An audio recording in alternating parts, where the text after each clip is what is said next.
As ages passed and the 12 Crusaders became the talk of legends, a great rebellion arose and spread throughout the land of Truktrol.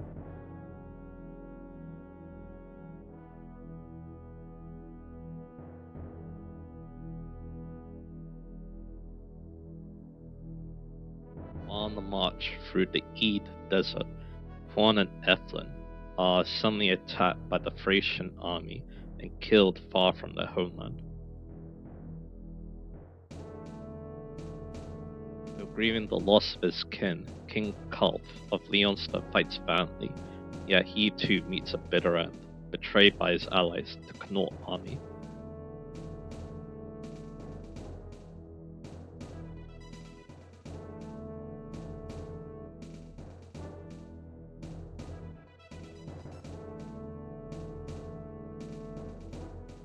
The entire army of Thracia seizes upon this chance and assaults Castle Leonsta.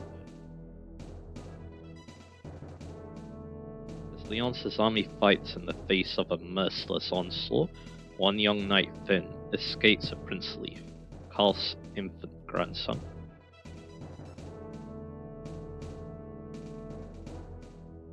As Leif gazes up at the castle, cradled in Finn's arms, can't even begin to understand the terrible sight that meets his eyes.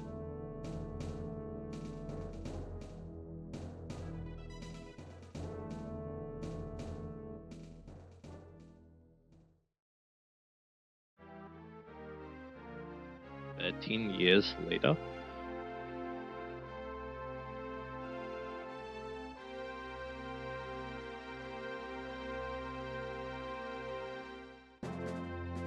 hello, and this is Rohan, and today, we're going to be starting another Fire Emblem playthrough. It's been a little while since we tackled Fire Emblem on the channel, but we're back, but we're going quite opposite from last time. From a modern game in Fire Emblem Fates Revelation to a very classic one. Fire Emblem Thracia 776, the 5th game in the series, the last Fire Emblem made by Shozo Kaga, kind of. Terry Saga does exist, so there's that. And released in 1999 for the Super Famicom. It's like one of the last games that were released on that system too. Like the cart version was actually on 2000. I forget what the official term of when it was originally released, but it was something kind of strange. But we're talking a game that came out in the year 2000 on the SNES, which is kind of crazy. So because by that time, I'm pretty sure the Dreamcast was out, so we were going on to the next generation after the N64 already, so Anyway, so this is Thracia 776. I want to do an intro video first because, well, there's a lot to talk about, because my playthrough may be very different from a lot of other people's, so And this will also allow me to, show off this intro cinematic, I guess, showing off some cool gameplay stuff, so Anyway, so let's talk a little bit. So the thing about Thracia 776 is, because of when it came out, this is one of those Japanese-only games in this series, so we obviously need to use a translation patch. And it actually took a while for it to actually get a really good translation patch. It started with something called the Shire patch, which had a lot of memes because of the kind of low quality it was. So but then after that would be Project Excel. Forget the year it came out. I'm pretty sure it came out in May, because of course I remember that.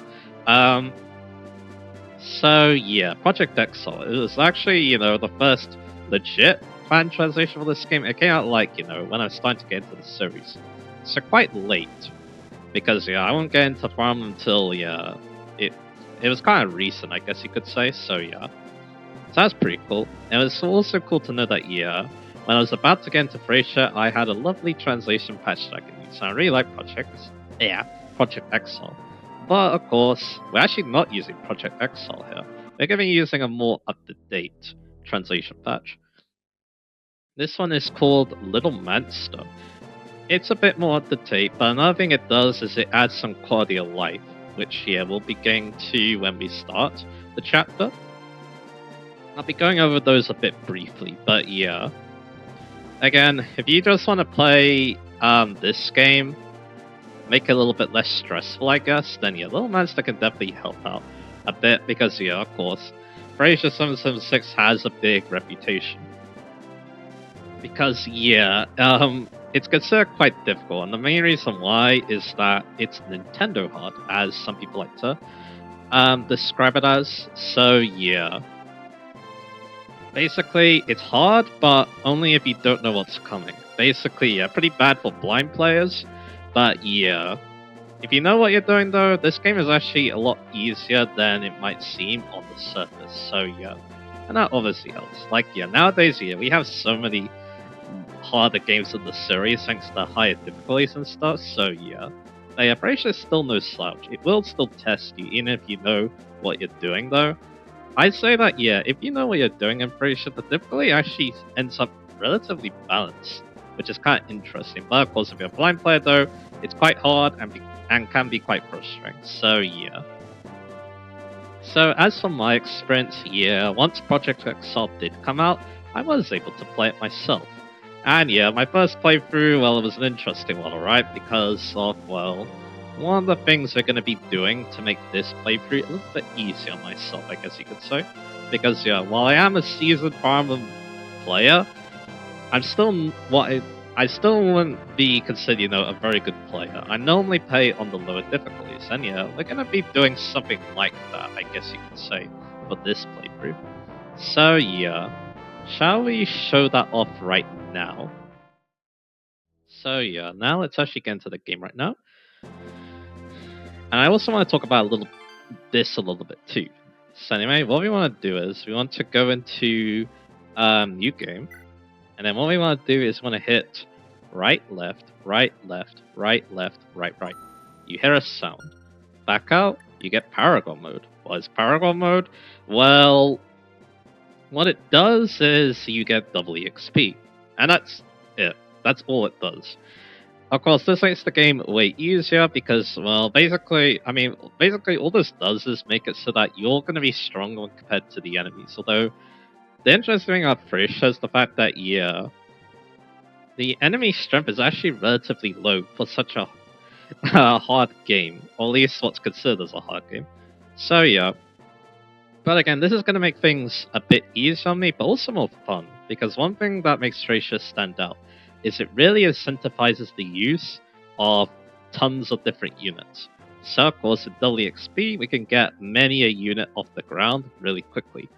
And yeah, to be honest, yeah, one thing that I can compare Paragon mode to is easy mode of Radiant Dawn. Because yeah, they fulfill very similar things. Both give you tons of EXP, and because of that, you get to use their decently large rosters and have a lot of fun. In Radiant Dawn's case, it has a pretty large roster because it's split into multiple armies. This game, it's a different mechanic, which we'll get into. So yeah, again, this will make things a bit more fun for me and potentially more fun to watch for someone that's a bit lesser at the game, I guess you could say. So yeah, that's kind of why I want to do it.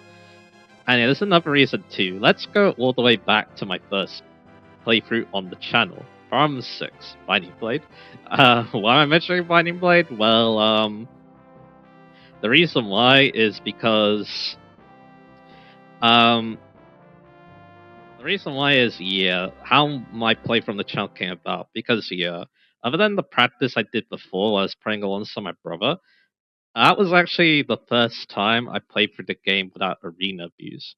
AKA, you go into the arena and you basically get as much EXP as you want and as much money as you want. So yeah, but the thing about Thracia is that I haven't actually beat the game without arena views yet. So that's another reason when I want to go Paragon mode. Again, I haven't done that yet, so yeah, again, I only have that one playthrough of Project Excel under my belt. So yeah, and I did use Arena Beast there. So yeah, I obviously want to make things a little bit easier. That's kind of why again, I did play on normal mode for that playthrough in um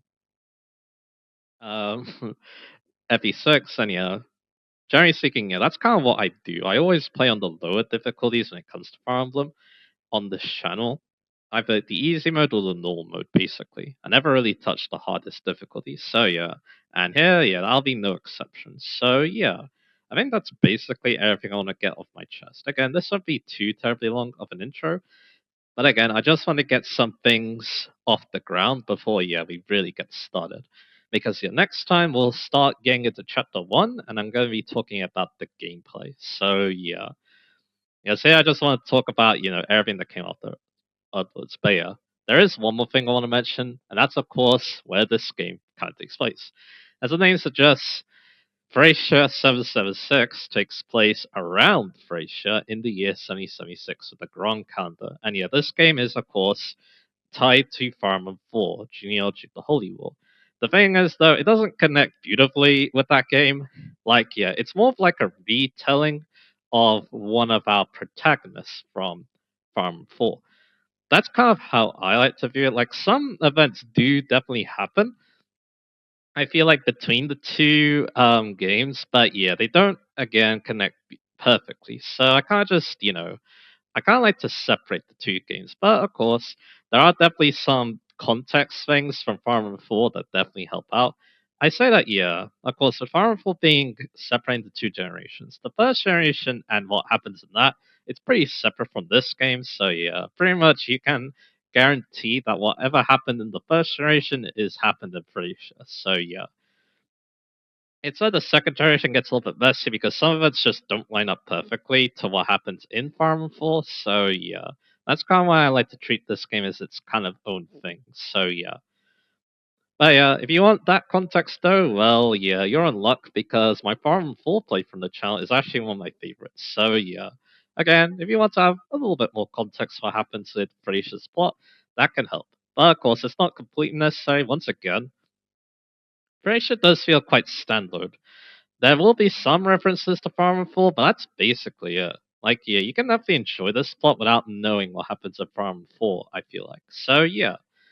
And that's definitely a good thing considering that, yeah, just like Thracia, Genealogy of the Holy War is a Japanese only game. You need a translation patch for it as well. So, yeah. Unless it gets a remake, which, I know I keep talking about this, but yeah, despite this being, just about October when I'm recording this, 2024, we still don't actually know what the next round is going to be like. So that's funny.